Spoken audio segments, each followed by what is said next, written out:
Welcome to Your Lettings Journey, a brand new podcast that's essential listening for landlords with property in North London.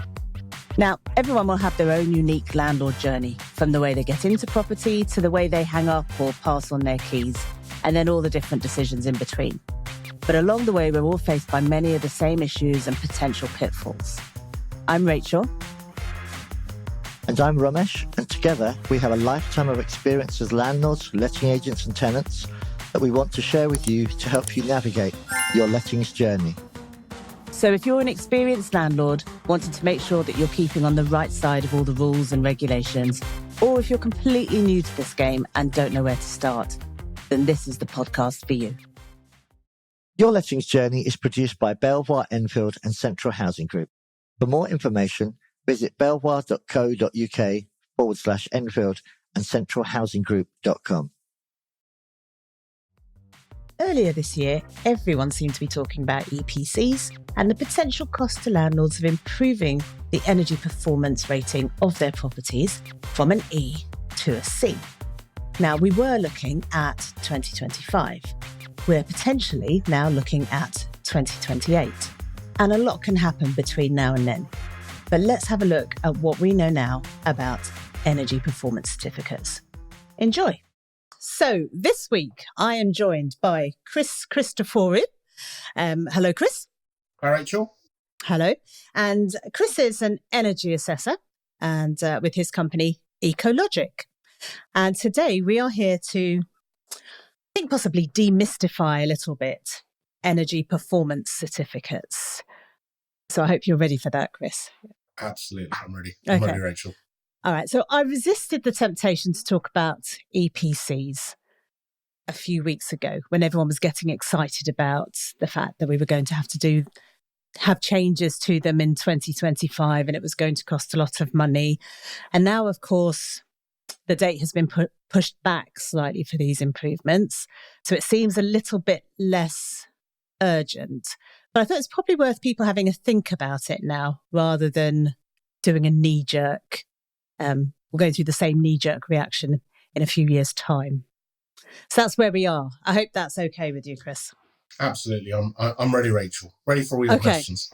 All right. So, Chris, I have a rental property and I want to rent it out to somebody. I need to get an EPC. And at the moment, my EPC needs to be an E. So can you please explain to me, just starting off, what is an EPC? Why should I care about it? Okay. Yeah. Thanks, Rachel. Look, an EPC is an energy performance certificate. An EPC at the moment is required for the rent or sale of a property. Sometimes banks ask for an EPC. The current minimum energy efficiency standards, or MEES abbreviated, basically says that the minimum rate in the EPC must be to be able to rent it legally is an E rating. So it's very important currently that the property which we survey meets the minimum standards, which is an E. Okay. That's why it's important. Okay. And what does an EPC actually do for me? So, okay, legally I need to have one, but what is it actually telling me? What is it telling my tenant? An EPC tells you various things. It tells you, first of all, where the rating that a property is at. It looks at it. It's basically a snapshot in terms of energy of where a property is at. So it will rate certain things like it will look at your lighting. It will look at when we carry out an EPC, we'll go into a property and we will survey it. We'll look at various things. We'll work out the heat loss of a property.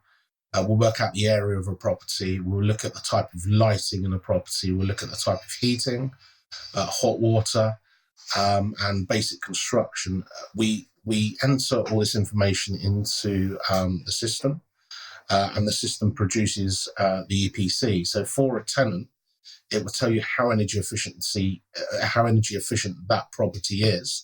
It will also tell you, in terms of the rating scale, which is A to G, and the band it's at, but it will also give you recommendations into how you can improve that property to increase the rating.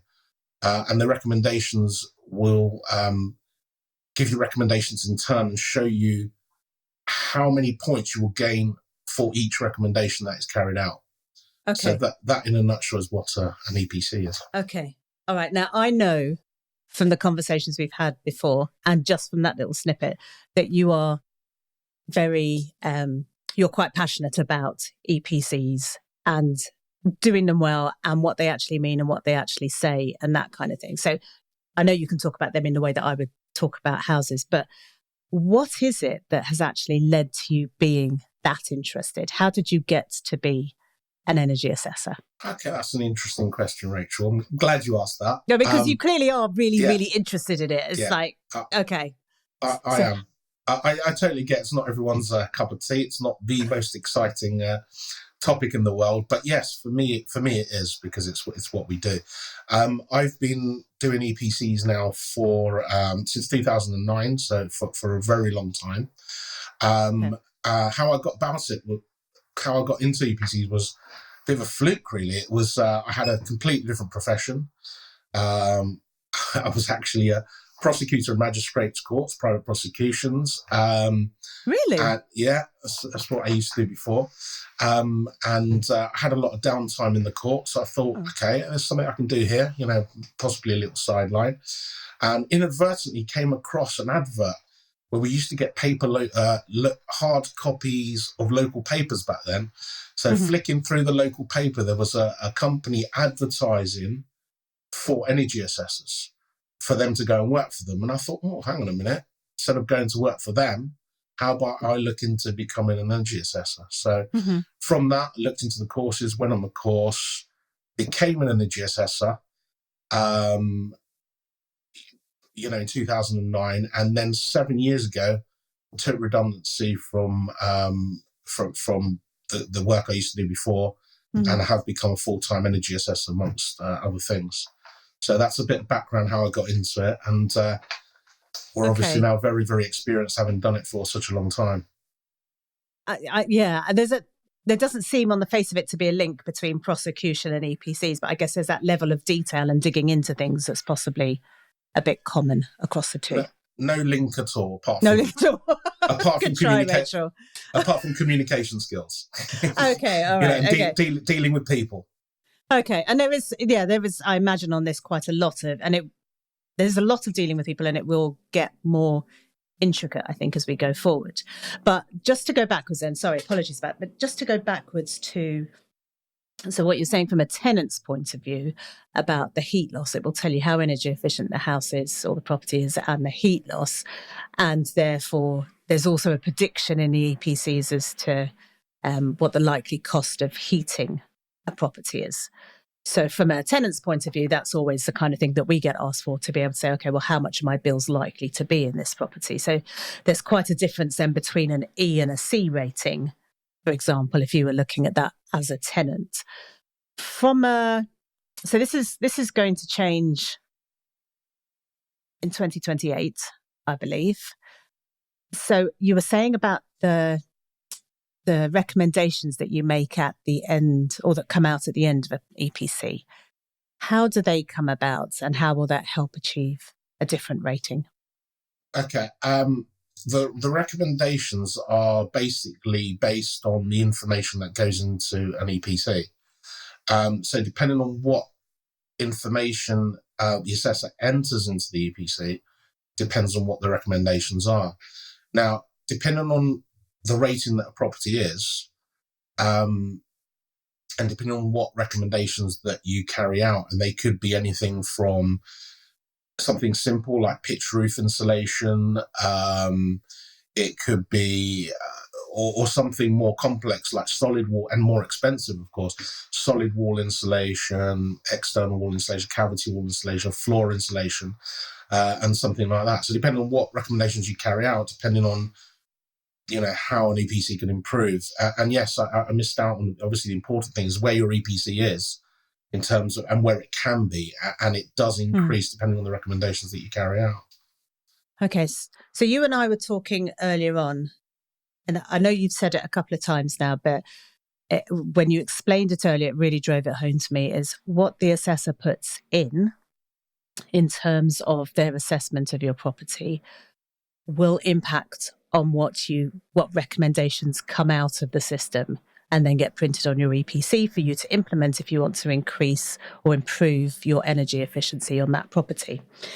Now, one thing I know from looking around, and we've also discussed it as well, is that there's different costs of EPC.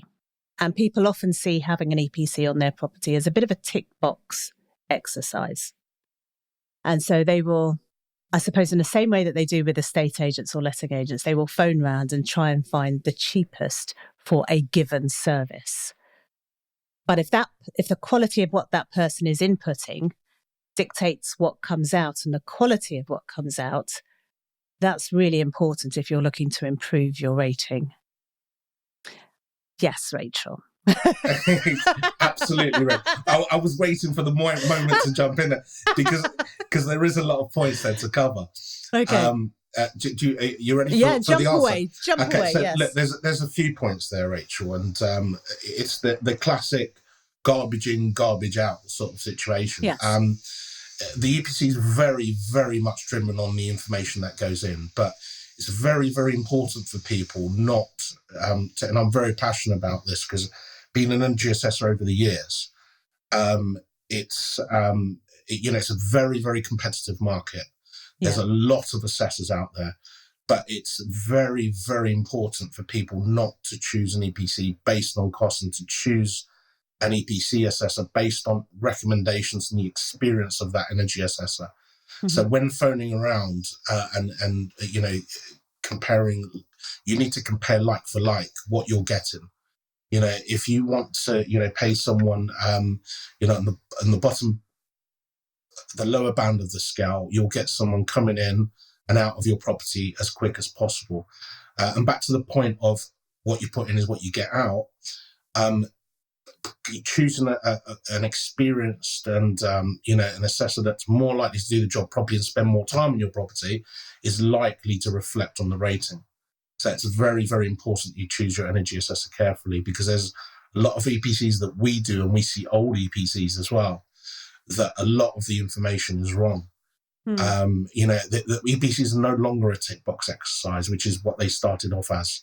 No one, to be blunt, no one cared what the rating was. Yeah, we cared as energy assessors, but the end user didn't care. It was just, I've got an EPC, here you go. But now with MEES, minimum energy efficiency standards, and the current rating being an E, so basically you can't let that property unless you have that E. And we're talking about different ratings in future, which I'm sure we'll cover. It's even more important to get that EPC rating. So please choose your assessor carefully, because it will reflect on the money that you have to spend on that property, upgrading that property. So you will save a lot of money in the long run if you choose someone that knows what they're doing.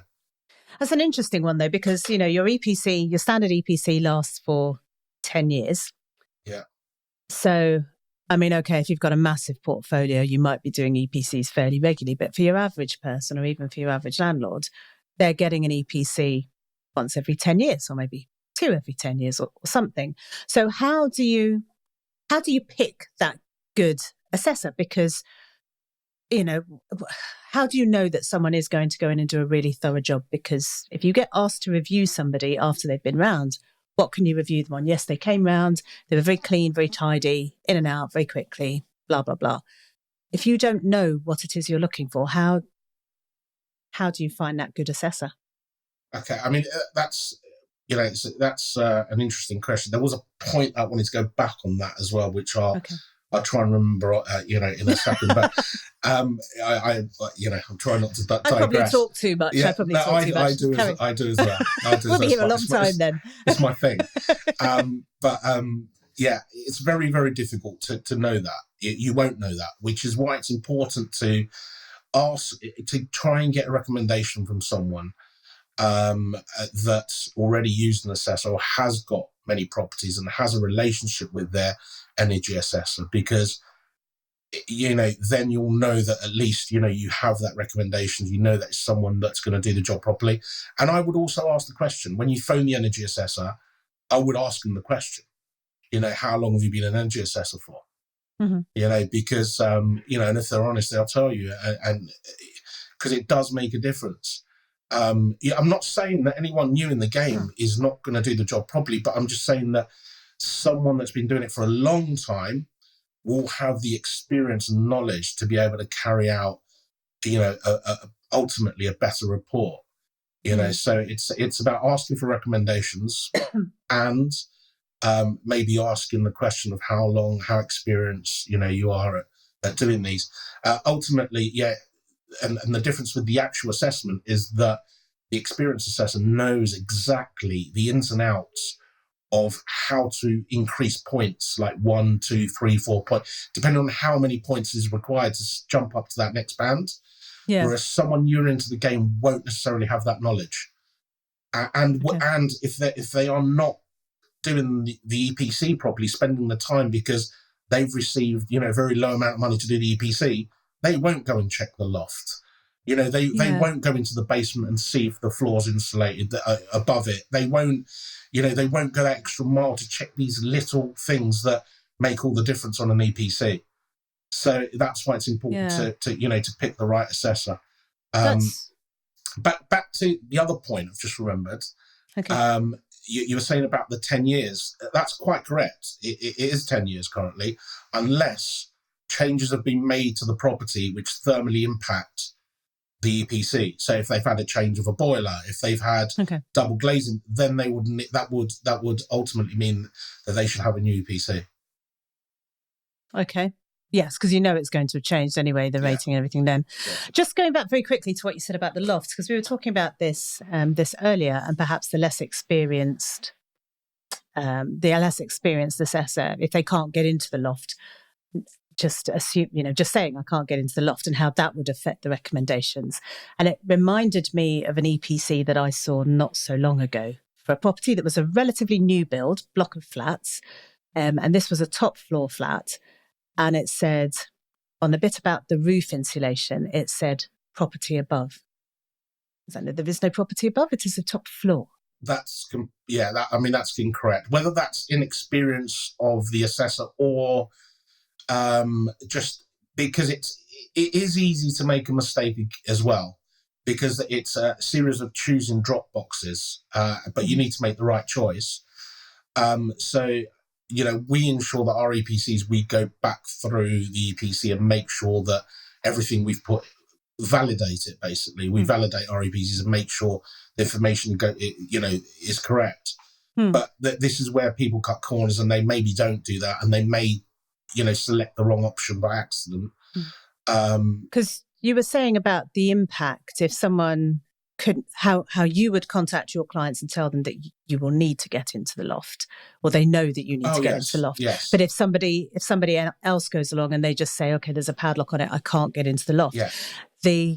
When they put that into the system, the recommendations that come out at the end could be very different than you were saying. Absolutely. But there's a big difference there, Rachel, because if we went to a property, because obviously we've gone there to do the EPC, if there is a padlock at that time, we would have to say no access because, we would put that there's access because there's a padlock on it, but we would select unknown, because we can't access it on that day.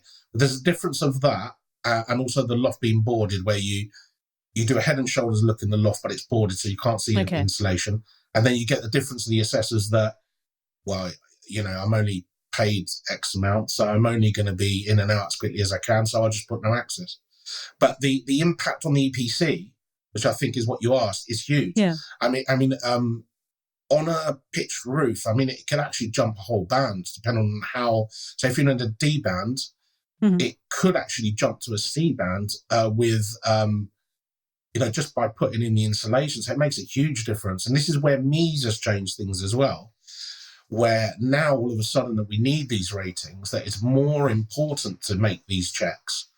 And I would urge anyone doing carrying out an EPC, to ensure the assessor has access on the day.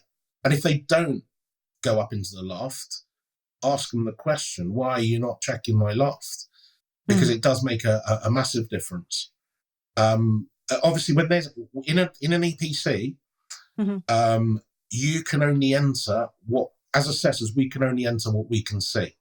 Yeah. So if it is boarded, even if it's 100% insulated, and I know it is because I know the person or so on, and I'm quite sure they've done it, I still can't include that in the EPC because I can't physically see it or measure it.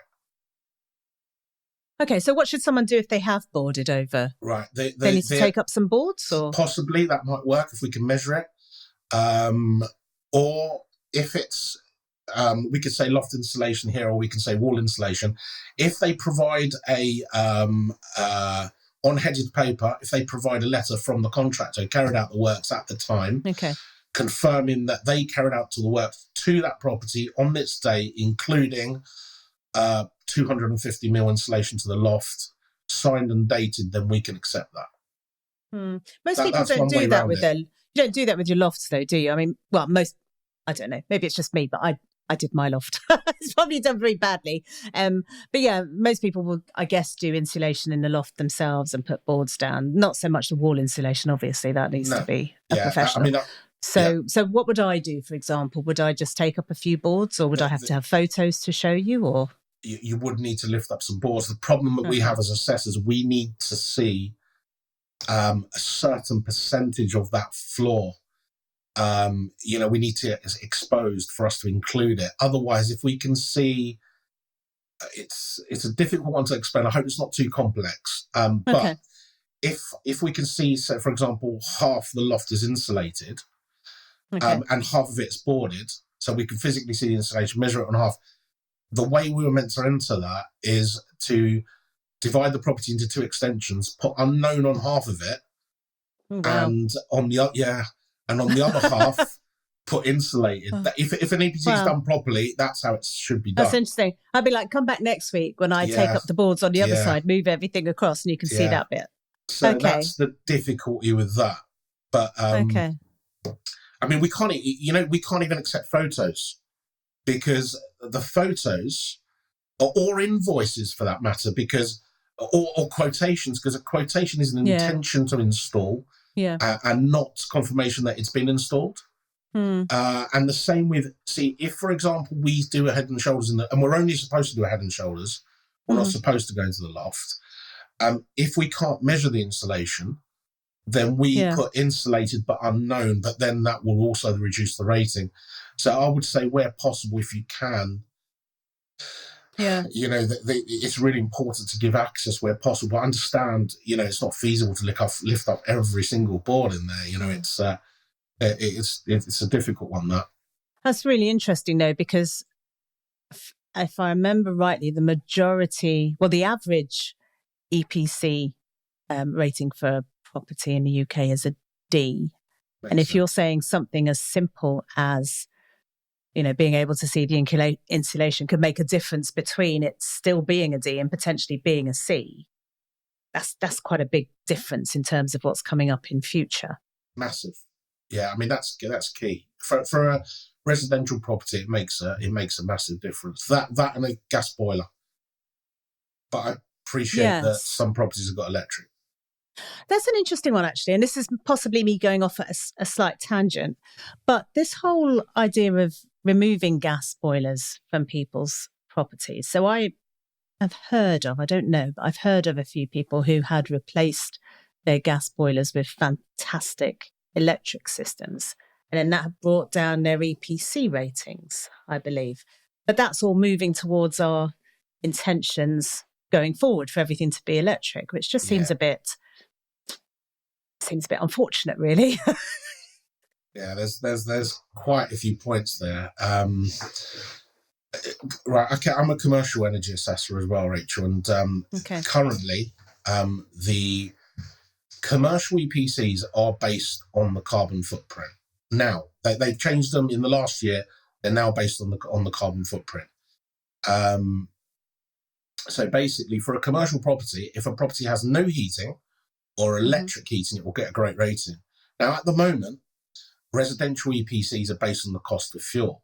So it would be the complete opposite. So gas heating on a residential at the moment gives it pretty decent rating, and electric doesn't give it a good rating. And it's really difficult when you're surveying both at the same time and having to explain that to clients. And I think the second part of the question is that, yes, we're being driven towards more electric. So I think, personally, this is what I think, is that I think the SAP's methodology may change to be more reflective and more favourable towards electric heating, because if they're pushing us... Sorry, SAPs? What's SAPs? The methodology behind SAPs is... behind EPCs is SAPs. So SAPs are new build EPCs.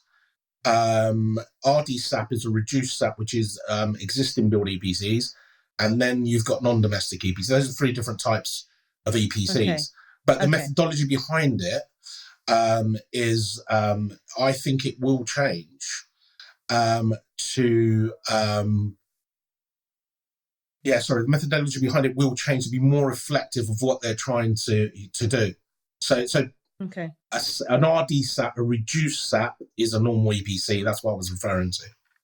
Okay. So you're saying, so in terms of the plans for the future, where the aim is to become EPC rating of C, to be able to achieve that in line with the overall goal of having more electric and less gas, you think there'll be some kind of change in that measuring, basically? I think there has to be. Because they've changed it for commercial, and they've changed it for, I know I mentioned SAPs, and they've changed it for full SAPs, which is a new build EPC. So both of those now are more reflective of electric heating. The reduced SAP EPC, which is the EPCs that you see every day, they're not reflective of electric heating. So I think it's only a matter of time before they update these kind of EPCs to be more reflective of that. I don't believe they have a choice. Because at the moment it's very difficult to achieve a very good grade with electric heating. The only way you can do it with electric heating, because obviously we know that there's blocks without gas, right? Yeah. So, you've got blocks of, and it's not, I'm a fire risk assessor as well. It's not safe to have gas in buildings, in big buildings blocks. Yeah. So in these blocks, you would have electric heating. The only way to increase the rating in these is to have to get a really high rating, is to have a high retention storage heater, or at least a storage heater. But you would need a dual rate electric meter to run a storage heater. Yeah. And this is the thing. But back to the stories and that you were asking about. Yeah, many landlords ripped out those big, heavy storage heaters, and put super duper electric rads in there. Highly efficient, super efficient, amazing efficiency. But in the EPC system, whether you've got an electric heater that's 50 years old, or you've got a super duper one that was installed last year, we can only enter it one way, electric heater. So it's not advisable for properties with electric heating to rip out the storage heaters and put a normal heaters. In the same way, I had a client who's got numerous properties and decided to rip out all the boilers and put electric rads in there. And we've got the unfortunate, can sense where this is going. We've got the unfortunate situation of saying, sorry, but they are now Fs. And are they actually Fs? They've actually gone down to Fs? A lot of them have. So fortunate for him is that on some of them, he didn't actually tear out the boiler. He just disconnected it, so he could just reconnect it. So we were able to help him in that way. But the unfortunate thing is he went ahead and did the work without speaking to us first. And that's I know this is moving to another point, but whenever, I don't know if it's worth waiting for you to ask the question, but whenever a landlord decides to refurb a property, and he's thinking of changing anything that will impact the thermal values of the property, please speak to your energy assessor first. Yeah, I think my concern at the moment, or my surprise at the moment, is that they were talking about increasing the rating from an E to a C for 2025. And I know that slipped to 28, but there were people who were thinking about, I need to work out what I need to do before 2025. I've got an E or even a D now, and I need to get to I need to get to my C, and who are possibly, knee-jerk doing things now that might not be in line with the way things are in future, given what you've said about the electric side of things. It all seems like people could have been wasting quite a lot of money. And again, I state the obvious. But the one example that I did have of that as well was I had a landlady once, and she'd had her EPC done before we took over, I think. And then she had some very, very fancy electric radiators put in, and she disconnected a gas fire and made some other changes. But although these were amazing radiators, because she didn't have dual energy on them, I think there was no dual energy, no economy 7 setting. It actually meant that she was only 1 point inside an E rating, and she did go down and was so close to being an F, and she thought she was doing the right thing. I mean, this is the problem, and this is a lot of the questions that we get, is that, we often, there's an old EPC on the property, and again, it's reflective of whoever did that at that time, but is that a landlord will go in and spend £10,000-15,000 on the property, and he's put in a new kitchen, new bathroom, flooring, plastered the walls, and he thinks, or she thinks, that this will increase the rating of the EPC. This has got nothing to do with an EPC, and having to explain that to clients, the things that impact an EPC are insulation of the walls, the floor, the ceilings, the windows, the boiler, the LED lights, the type of heating, the hot water. These are the things that influence an EPC. So we have clients now that we're working with, and we have become, as energy assessors, more consultants than energy assessors these days, is that we will go in with, I have clients that, refurb, huge properties, 40, 50 flats, and I will go in there and do a pre-EPC and just make the point that these are refurbished flats, not new builds, because you would need a SAPS EPC. So we will go in there and do pre-EPCs for them. We will develop a structure for them of exactly what they need to do, flat by flat if necessary, to achieve the rating that they want to achieve. In their case, is a C. So we will help them, and in the long run, it will save them more money, because I had the conversation with them before we started the project, and they were like, well, we'll do this, we'll insulate the walls, we'll do.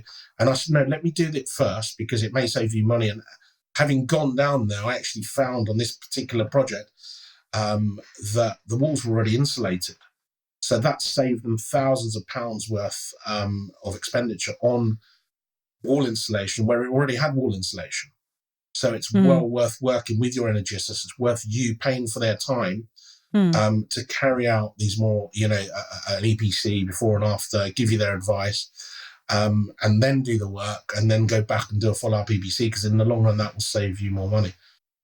Yeah, I think particularly given some of the things we've talked about in terms of the discrepancies between EPCs, if you're relying on something that's old and was carried out by somebody that you don't know, or who potentially wasn't particularly good, it's worth getting that assessor in. And they can also advise on things that might have changed since the previous EPC. Sorry, Rach, sorry to cut you. It might not just be the assessor, though. If it was carried out a number of years ago, the methodology behind it may have changed, which means that it's not an up-to-date EPC. The rating might be different now. So even if I carried out an EPC 5 years ago and I went back today, it may be that the rating might be different, slightly different, because of the background changes and not necessarily anything that we've done different. Okay, so it's worth it anyway. Well. It's worth it anyway. So just basically, before you start planning to do anything, if it's longer than, I would say longer than a few years old, like 1 or 2, maybe 2 years old, as a guess, probably worth doing another one if you're thinking of doing works with the intention of increasing that rating. Okay. So you were saying earlier on about mortgages and the EPC having an impact on mortgages. Are you seeing a lot of that at the moment? We get a few, but with mortgages it's different, because with the mortgages, I'm finding that we've had people phoning us up and they're saying, oh, we need a B rating. I mean, it doesn't actually work like that. My answer is always the same. We will carry out the assessment, and the rating is what the rating is, because some properties can't achieve a B. It's impossible. Where you mentioned before, the existing rating and the where it can get to. Sometimes the highest rating you can achieve is a C. Sometimes it's a B. But when clients come back and say, "Oh, I need a B," but then you look on their old EPC and it says the highest they can get is a C. You have to say, "Well, this is the highest you can get anyway." But lenders I'm finding that they're getting preferential rates when their rating is a B, which is hard to achieve on an older property. That's almost not many impossible. Properties, is it? No, that's the newer build. Yeah, it seems terribly unfair. Yeah. But yes. So realistically, there are going to be, how many properties do you think are likely to not be able to make it to a C, given the current standard for a C? Because there must be E's that can't get there. It's hard to quantify in terms of amount, but in terms of achieving a C, I think the properties that, the older properties, the ones that you physically can't make the C, so like some listed properties in certain areas where you can't change the windows, you can't make certain changes to it. Those ones would be more difficult to achieve. But like the newer properties, like your typical, say for example, even the older, like typical 1930s semi-detached property, 3-bed, for example. Yeah. I don't think it'd be an issue with those kind of properties if they've got insulated loft, gas boiler, condensing boiler. I don't think that'll be an issue in those type of properties. Even better if they're not semi-detached, because you've only got 2 heat loss walls instead of 3. Yeah. The ones harder to achieve are ones with electric heating, flats located on the top floor, flat roof, end of the terrace, so there's loads of heat loss. We can't confirm whether the flat roof is insulated, and there's no way of knowing that unless you drill a hole through, and we can't be messing about with people's ceilings because it's not the thing to do. But I think that. Yeah, I think the majority of properties will be okay, but the ones that will suffer are the ones where, electric heating, older properties, those kind of properties will struggle.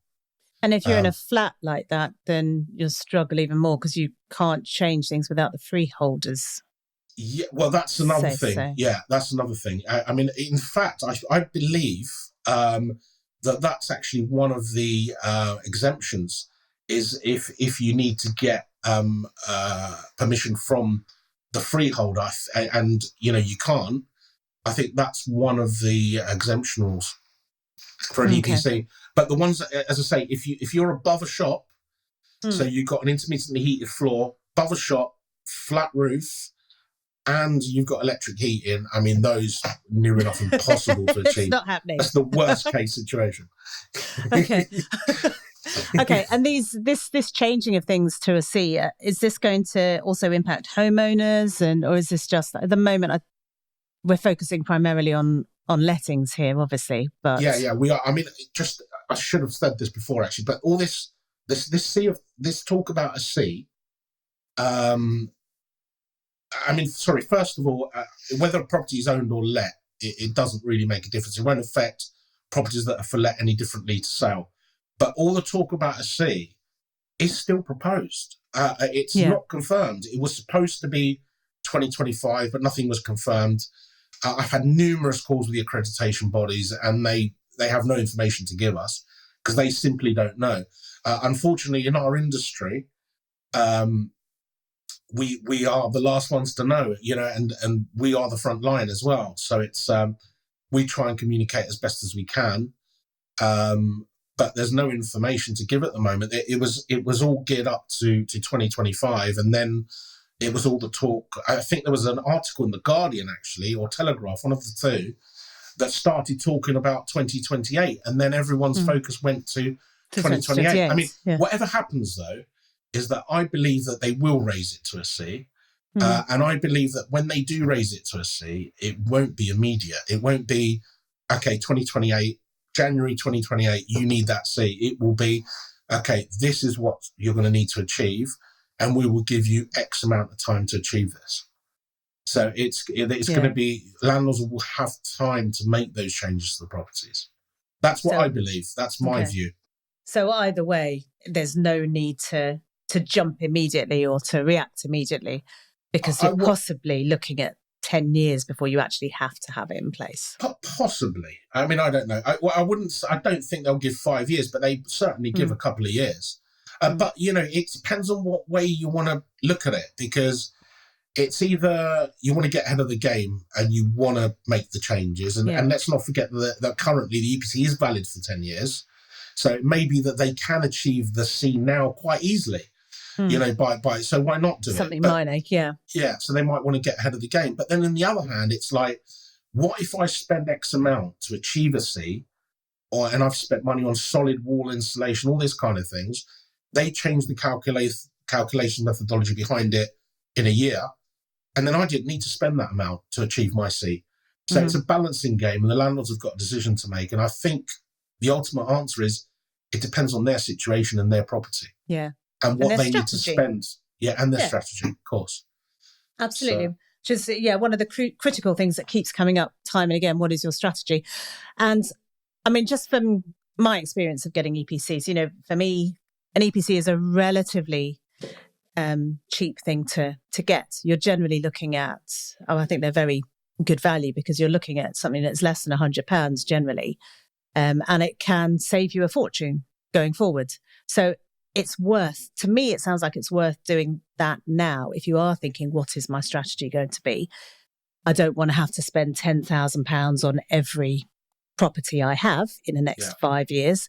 So let me invest in an EPC now, talk to an energy assessor or energy consultant, and see what my options are, and then rethink my strategy at that point. I think that's a plan, Rachel. That's a jolly good plan. That's a jolly good plan. Jolly good plan. I think that's the way to go. But it's also one of those things that's always amazed me, because I say, it's you're generally looking at less than £100, and I think for the amount of responsibility you have to create a good quality report that people can rely on, that does mean that they're going to spend or not spend thousands of pounds, and for the amount of time it takes as well, it's actually incredibly good value. So to try and find someone to do it for £40 seems to me a false economy based on the impact it could have at the end of the day. It's a shame, because it is one of the most undervalued products you can have, or services you can have. And for the amount, and I know because I've been doing it for so long, the amount of work involved within an EPC, and the haggling that you have to go through, I'm going to give you 2, can you do it for this or that? I don't think people understand how long it actually takes to do an EPC properly. Yeah. And as I say, it really is important that they are done properly, because ultimately it will be the landlord that suffers, and possibly the tenant, so it's just a really important point. But that's, unfortunately that's where we are. It's a market, there's so many assessors in the market, and there's no fixed fees, everyone's kind of, trying to, get business, and it's driven by the market. But, we're fortunate, we've been doing it for a long time now. So we have our clients and managed to keep them, thankfully. So, and hopefully after this, you'll have many more. However, hopefully. My next question to you was probably a little bit unfair, but was to say, if you were to give a landlord or even a homeowner a tip now for the future about the energy efficiency of their property, what would it be? I'd say a tip. I thought you meant a financial tip. I said, just leave £100 by the side and I'll sort it out for you. No problem. No, look, a tip for the energy efficiency is, do you mean in terms of before it's assessed, or what do you mean? I mean in terms of, I guess, not doing the wrong thing, preparing for the right thing. Do you mean look into the future? Yeah, because the whole aim is to have more energy efficient properties, full stop, isn't it? So, yeah, I mean, look, a tip is to just try and make your properties as energy efficient as you can. I mean, we survey so many different types of properties, and you see, and so many different landlords. and you get you get to understand people. I don't like to use this word, but you get from your slum landlords, let's say, that pack as many people into a property as possible. They literally break up their houses into many little rooms, and create a little partition, to the landlords that really do want to do the right thing and want to achieve as high a rating as possible, have quality of, really high quality property for their tenants. And I would say just to try and bear, when you make changes to your property, just try and bear the energy efficiency into account, because it really does make a difference in the long run. And ultimately, look, for a landlord, okay, with all these MEES changes and all that, and all the rest coming in, it's okay, they've got to spend money on their property, but ultimately they're adding value to their property. They're increasing the value of their property. So why wouldn't they want to do that? Yeah. So that's my view anyway. I hope that's kind of answered your question. Yeah, you've at 45 minutes, you've got me thinking about slum landlords, because I didn't realise that you would have seen. I don't know why, just in my head, I'm thinking slum landlords don't tend to get energy assessors in. Do you see many poor quality properties? It depends on who you're working with and the type of clients and properties and who the agents are. So, I mean, you get some social housing properties, where it's different clientele of tenants and people and properties, and then you get your higher end estate agents with completely different type of property. So you get, I mean, if you think about how many EPCs we've done since 2009, we will get a wide spectrum of different types of properties. So you see all types, all types of properties. You come across all sorts of different things. One for another episode. Yeah. However, I think the key learning for me from this is, if you are a landlord and you have properties and you're thinking about your EPCs, perhaps having to get a new EPC done now, or just thinking in future, as I say, about your strategy and where you're going to go and how you're going to invest your money, always worth talking to an energy assessor in the meantime, and just seeing where you actually stand and what your options are going forward. So we will put your details out with the comments for people to contact you, Chris, to potentially have you super busy running around and assessing some of the nicer properties. I don't want to think of you going out to slums. I think that's very sad. But I don't mind, Rachel. I'll take them all. I'll go anywhere. Yeah. On that happy note, thank you very much, Chris. It has been extremely useful and quite enlightening. A lot of stuff I didn't know there, so thank you very much. Thank you, Rachel. Thank you for your time. Happy to help. Okay. Cheers. Bye-bye. Thank you. Bye-bye. If you enjoyed this episode, then we'd love your support. Please subscribe, leave a review, and share this episode of the podcast with your friends. We'd also love to hear from you about any topics you'd particularly like us to discuss. Please send an email to yourlettingsjourney@gmail.com. Thanks for listening, and see you for the next episode of Your Lettings Journey. Goodbye. Goodbye.